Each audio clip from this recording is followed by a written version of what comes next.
शत्रूच्या घरात घुसून शत्रूवर वार करणं म्हणजे सर्जिकल स्ट्राईक.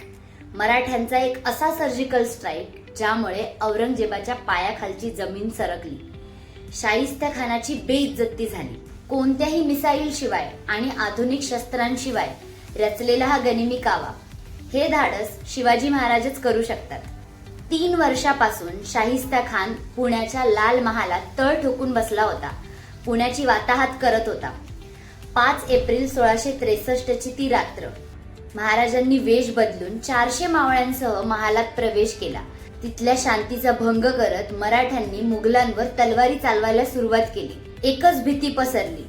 पळापळ सुरू झाली. शाहिस्तेखान खूप घाबरला, पळत सुटला. शिवऱ्यांनी त्याच्यावर वार केला.